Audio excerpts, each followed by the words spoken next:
मानव जाति के इतिहास में एक अनूठा प्रयोग शुरू किया। इतनी बड़ी संख्या में इतनी विविधताओं से भरा जनसमुदाय एक लोकतंत्र के रूप में एकजुट नहीं हुआ था। ऐसा हमने इस विश्वास के साथ किया कि हम सब एक ही हैं और हम सभी भारतीय हैं। इतने सारे पंथों और इतनी सारी भाषाओं ने हमें विभाजित नहीं किया है, बल्कि हमें जोड़ा है। इसलिए हम एक लोकतांत्रिक गणतंत्र के रूप में सफल हुए हैं। यही भारत का सार तत्व है। ये सार तत्व संविधान के केंद्र में रहा है और समय की कसौटी पर खरा उतरा है। स्वतंत्रता संग्राम के आदर्शों के अनुरूप हमारा गणतंत्र को आधार देने वाला संविधान बना। महात्मा गांधी के नेतृत्व में राष्ट्रीय आंदोलन का उद्देश्य स्वतंत्रता प्राप्त करना भी था और भारतीय आदर्शों को फिर से स्थापित करना भी था। उन दशकों के संघर्ष और बलिदान ने हमें न केवल विदेशी शासन से बल्कि थोपे गए मूल्यों और संकीर्ण विश्व दृष्टिकोण से भी आज़ादी दिलाने में मदद की। शांति, बंधुता और समानता के हमारे सदियों पुराने मूल्यों को फिर से अपनाने में क्रांतिकारियों और सुधारकों ने दूरदर्शी और आदर्शवादी विभूतियों के साथ मिलकर काम किया। जिन लोगों ने आधुनिक भारतीय चिंतन धारा को प्रवाह दिया, उन्होंने आन भद्राः प्रतवयन्तु विश्वतः, अर्थात हमारे पास सभी दिशाओं से अच्छे विचार आए कि वैदिक उपदेश के अनुसार प्रगतिशील विचारों का भी स्वागत किया। लंबे और गहन विचार मंथन के परिणाम स्वरूप हमारे संविधान की संरचना हुई। हमारा ये बुनियादी दस्तावेज दुनिया की सबसे प्राचीन जीवंत सभ्यता के मानवतावादी दर्शन के साथ साथ आधुनिक विचारों से भी प्रेरित है। हमारा देश बाबा साहेब भीमराव अंबेडकर का सदैव ऋणी रहेगा, जिन्होंने प्रारूप समिति की अध्यक्षता की और संविधान को अंतिम रूप देने में महत्वपूर्ण भूमिका निभाई। आज के दिन हमें संविधान का प्रारंभिक मसौदा तैयार करने वाले विधिवेत्ता श्री B.N. राव तथा अन्य विशेषज्ञों और अधिकारियों को भी स्मरण करना चाहिए, जिन्होंने संविधान निर्माण में सहायता की थी। हमें इस बात का गर्व है कि उस संविधान सभा के सदस्यों ने भारत के सभी क्षेत्रों और समुदायों का प्रतिनिधित्व किया। संविधान निर्माण में सभा की 15 महिला सदस्यों ने भी योगदान दिया। संविधान में निहित आदर्शों ने निरंतर हमारे गणतंत्र को राह दिखाई है। इस अवधि के दौरान भारत एक गरीब और निरक्षर राष्ट्र की स्थिति से आगे बढ़ते हुए विश्व मंच पर एक आत्मविश्वास से भरे राष्ट्र का स्थान ले चुका है। संविधान निर्माताओं की सामूहिक बुद्धिमत्ता से मिली मार्गदर्शन की बिना प्रगति संभव नहीं थी। बाबा साहेब आम्बेडकर और अन्य विभूतियों ने हमें एक मानचित्र तथा एक नैतिक आधार प्रदान किया। उस राह पर चलने की जिम्मेदारी हम सब की है। हम काफ़ी हद तक उनकी उम्मीदों पर खरे उतरे भी हैं, लेकिन हम ये महसूस करते हैं कि गांधी जी के सर्वोदय की आदर्शों को प्राप्त करना अर्थात सभी का उत्थान किया जाना अभी बाकी है। फिर भी हमने सभी क्षेत्रों में उत्साहजनक प्रगति हासिल की है। प्यारे देशवासियों, सर्वोदय के हमारे मिशन में आर्थिक मंच पर हुई प्रगति सबसे अधिक उत्साहजनक रही है। पिछले साल भारत दुनिया की 5वीं सबसे बड़ी अर्थव्यवस्था बन गया। ये उल्लेख करना जरूरी है कि ये उपलब्धि आर्थिक अनिश्चितता से भरी वैश्विक पृष्ठभूमि में प्राप्त की गई है। वैश्विक महामारी चौथे वर्ष में प्रवेश कर चुकी है। और दुनिया के अधिकांश हिस्सों में आर्थिक विकास पर इसका प्रभाव पड़ रहा है। शुरुआती दौर में कोविड-19 से भारत की अर्थव्यवस्था को भी काफ़ी क्षति पहुंची। फिर भी सक्षम नेतृत्व और प्रभावी संघर्षशीलता के बल पर हम शीघ्र ही मंदी से बाहर आ गए और अपनी विकास यात्रा को फिर से शुरू किया। अर्थव्यवस्था के अधिकांश क्षेत्र अब महामारी के प्रभाव से बाहर आ गया है। भारत सबसे तेजी से बढ़ते हुए बड़ी अर्थव्यवस्था में से एक है और सरकार द्वारा समय पर किए गए सक्रिय प्रयासों द्वारा ही संभव हो पाया है। इस संदर्भ में आत्मनिर्भर भारत अभियान के प्रति जन सामान्यों के बीच विशेष उत्साह देखा जा रहा है। इसके अलावा विभिन्न क्षेत्रों के लिए विशेष प्रोत्साहन योजनाएं भी लागू की गई है। ये बड़े ही संतोष के विषय है कि जो लोग हाशिए पर रह गए थे उनका भी योजनाओं और कार्यक्रम में समावेश किया गया है तथा कठिनाई में उनकी मदद की गई है। मार्च 2020 में घोषित प्रधानमंत्री गरीब कल्याण अन्न योजना पर अमल करते हुए सरकार ने उस समय गरीब परिवारों के लिए खाद्य सुरक्षा सुनिश्चित की जब हमारे देशवासी कोविड-19 की महामारी के कारण अकस्मात उत्पन्न हुए आर्थिक व्यवधान का सामना कर रहे थे। इस सहायता की वजह से किसी को भी खाली पेट नहीं सोना पड़ा।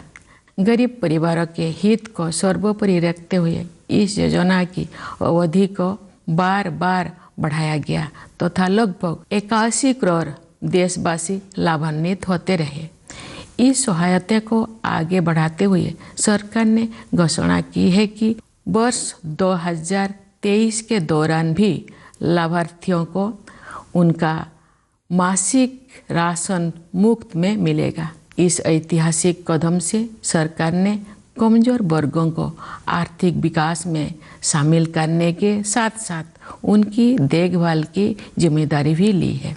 हमारे अर्थव्यवस्था का आधार सुदृढ़ होने के कारण हम उपयोगी प्रयासों का सिलसिला शुरू करने और उसे आगे बढ़ाने में सक्षम हो सके। हमारा अंतिम लक्ष्य एक ऐसा वातावरण बनाना है जिससे सभी नागरिक व्यक्तिगत और सामूहिक रूप से अपनी वास्तविक क्षमताओं का पूरा उपयोग करें और उनका जीवन फले फूले। इस उद्देश्य की प्राप्ति के लिए शिक्षा ही आधारशिला तैयार करती है। इसीलिए राष्ट्रीय शिक्षा नीति में महत्वाकांक्षी परिवर्तन किए गए हैं। शिक्षा के दो प्रमुख उद्देश्य कहे जा सकते हैं। पहले आर्थिक और सामाजिक सशक्तिकरण और दूसरा सत्य की खोज। राष्ट्रीय शिक्षा नीति इन दोनों लक्ष्यों को प्राप्त करने का मार्ग प्रशस्त करती है। यह नीति शिक्षार्थियों को 21वीं सदी की चुनौतियों के लिए तैयार करते हुए हमारी सभ्यता पर आधारित ज्ञान को समकालीन जीवन के लिए प्रासंगिक बनाती है। इस नीति में शिक्षा प्रक्रिया को विस्तार और गहराई प्रदान करने के लिए प्रौद्योगिकी की महत्वपूर्ण भूमिका को रेखांकित किया गया है। हमें कोविड-19 के शुरुआती दौर में ये देखने को मिला कि प्रौद्योगिकी में जीवन को बदलने की संभावनाएं होती है। डिजिटल इंडिया मिशन के तहत गांव और शहर की दूरी को समाप्त करके सूचना और संचार प्रौद्योगिकी को समावेशी बनाने का प्रयास किया जा रहा है। दूर दराज के स्थानों में अधिक से अधिक लोग इंटरनेट का लाभ उठा रहे हैं। बुनियादी ढांचे में हुए विस्तार की सहायता से सरकार द्वारा उपलब्ध कराए जा रहे विभिन्न प्रकार की सेवाएं लोगों को प्राप्त हो रहा है। हम विज्ञान और प्रौद्योगिकी के क्षेत्र में अपनी उपलब्धियों पर गर्व का अनुभव कर सकते हैं। अंतरिक्ष प्रौद्योगिकी के क्षेत्र में भारत गिने चुने अग्रणी देशों में से एक रहा है। इस क्षेत्र में काफ़ी समय से लंबित सुधार किए जा रहा है और अब निजी उद्यमों को इस विकास यात्रा में शामिल होने के लिए आमंत्रित किया गया है। भारतीय अंतरिक्ष यात्रियों को ले जाने के लिए गगनयान कार्यक्रम प्रगति पर है। ये भारत की पहली मानवयुक्त अंतरिक्ष उड़ान होगी। हम सितारों तक पहुंचकर भी अपने पांव जमीन पर रखते हैं।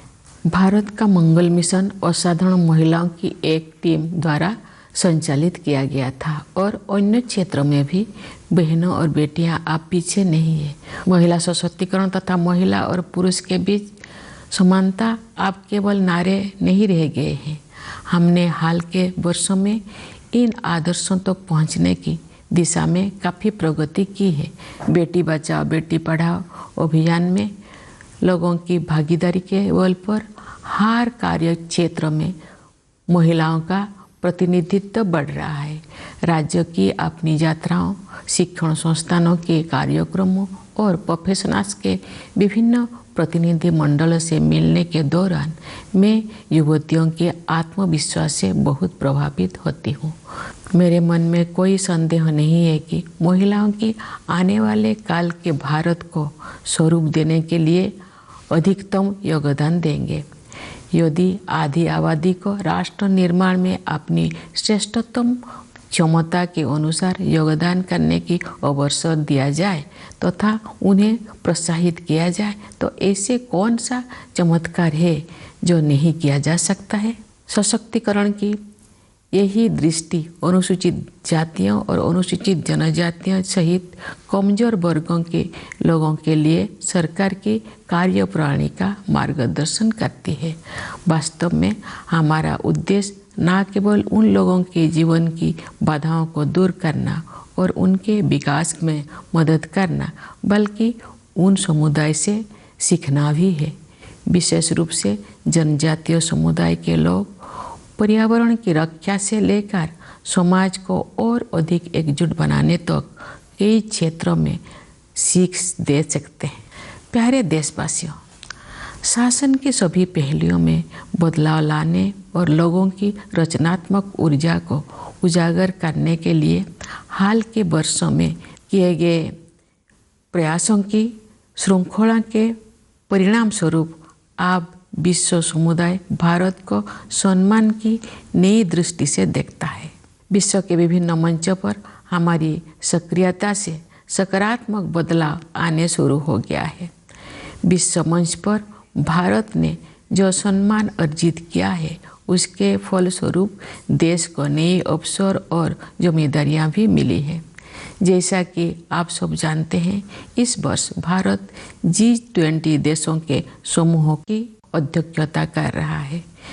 विश्व बंधुत्व के अपने आदर्श के अनुरूप हम सभी की शांति और समृद्धि के पक्षधर है।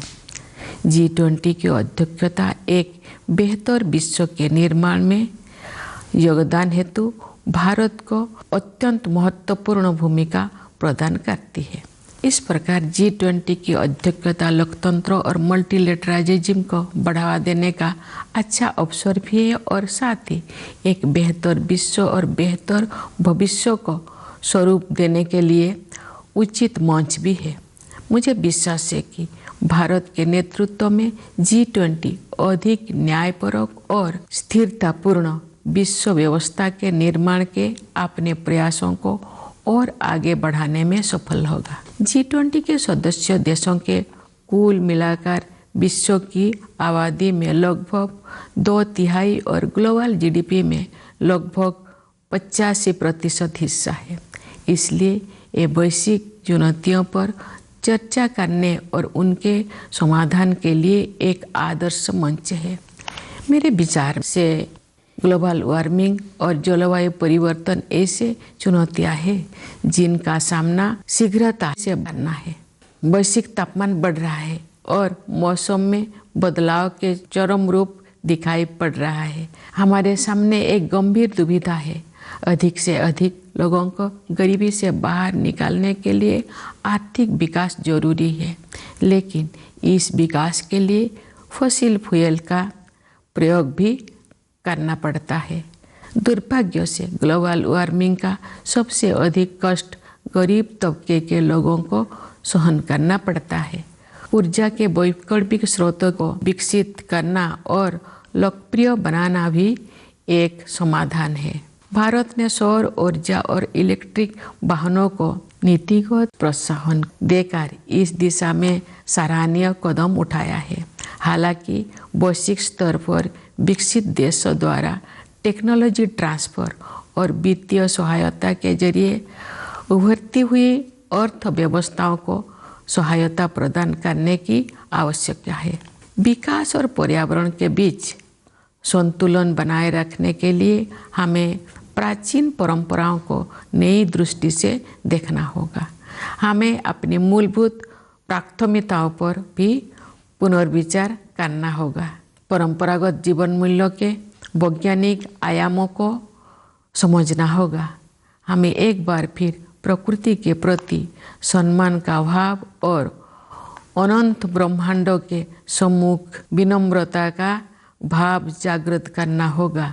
मैं इस बात पर ध्यान आकर्षित करना चाहूँगी कि महात्मा गांधी आधुनिक युग के सच्चे भविष्य द्रष्टा थे, क्योंकि उन्होंने अनियंत्रित औद्योगिकरण से होने वाले आपदाओं को पहले ही भांप लिया था और दुनिया को अपने तौर तरीकों को सुधारने के लिए सचेत कर दिया था। अगर हम चाहते हैं कि हमारे बच्चे इस धरती पर सुखमय जीवन बिताएं, तो हमें अपनी जीवन शैली को बदलने की ज़रूरत है। इस संदर्भ में सुझाए गए परिवर्तन में से एक बदलाव भोजन से संबंधित है। मुझे ये जानकर प्रसन्नता हुई है कि संयुक्त राष्ट्र ने भारत के सुझाव को स्वीकार किया है और वर्ष 2023 को the international year of millets घोषित किया है। बाजरा जैसे मोटे अनाज हमारे आहार के मुख्य तत्व हुआ करते थे। समाज के सभी वर्ग उन्हें फिर से पसंद करने लगे हैं। ऐसे अनाज पर्यावरण के अनुकूल है, क्योंकि उनकी उपज कम पानी में ही हो जाता है। ये अनाज उच्च स्तर का पोषण भी प्रदान करते हैं। यदि अधिक से अधिक लोग मोटे अनाज को भोजन में शामिल करेंगे तो पर्यावरण संरक्षण में सहायता होगी और लोगों के स्वास्थ्य में भी सुधार होगा। गणतंत्र का 1 और वर्ष बीत चुका है और एक नया वर्ष शुरू हो रहा है। ये अभूतपूर्व परिवर्तन का दौर रहा है। महामारी के प्रकोप से दुनिया कुछ ही दिनों में बदल गई थी। पिछले 3 वर्ष के दौरान जो भी हमें लगा कि हमने वायरस पर काबू पा लिया है, तो वायरस फिर किसी विकृत रूप में वापस आ जाता है। लेकिन अब इससे घबराने का कोई ज़रूरत नहीं है, क्योंकि हमने ये समझ लिया है कि हमारा नेतृत्व, हमारे वैज्ञानिक और डॉक्टर, हमारे प्रशासक और कोरोना योद्धा किसी भी स्थिति से निपटने के लिए हर संभव प्रयास करेंगे। साथ ही हमने ये भी सीखा है कि हम अपनी सुरक्षा में कमी नहीं आने देंगे और सतर्क भी रहेंगे। प्यारे देशवासियों, विभिन्न क्षेत्रों में कार्यरत कई पीढ़ियों के लोग हमारे गणतंत्र की अब तक की विकास गाथा में अमूल्य योगदान के लिए प्रशंसा के पात्र है। मैं किसानों, मजदूरों, वैज्ञानिकों और इंजीनियरों की भूमिकाओं की सराहना करती हूँ, जिसकी सामूहिक शक्ति हमारे देश को जय जवान, जय किसान, जय विज्ञान, जय अनुसंधान की भावना के अनुरूप आगे बढ़ने में सक्षम बनाती है। मैं देश की प्रगति में योगदान देने वाले प्रत्येक नागरिक की सराहना करती हूँ। भारत की संस्कृति और सभ्यता के अग्रदूत प्रवासी भारतीयों का भी मैं अभिवादन करती हूँ। इस अवसर पर मैं उन बहादुर जवानों की विशेष रूप से सराहना करती हूँ जो हमारी सीमाओं की रक्षा करते हैं और किसी भी त्याग तथा बलिदान के लिए सदैव तैयार रहते हैं। देशवासियों को आंतरिक सुरक्षा प्रदान करने वाले समस्त अर्धसैनिक बलों तथा पुलिस बलों के बहादुर जवानों की भी मैं सराहना करती हूँ। हमारी सेनाओं, अर्धसैनिक बलों तथा पुलिस बलों के जिन वीरों ने कर्तव्य निभाते हुए अपने प्राणों की आहुति दी है, उन सबको मैं सादर नमन करती हूँ। मैं सभी प्यारे बच्चों को उनके उज्जवल भविष्य के लिए हृदय से आशीर्वाद देती हूँ। आप सभी देशवासियों के लिए एक बार फिर मैं गणतंत्र दिवस की हार्दिक शुभकामनाएं व्यक्त करती हूँ। धन्यवाद। जय हिंद, जय भारत।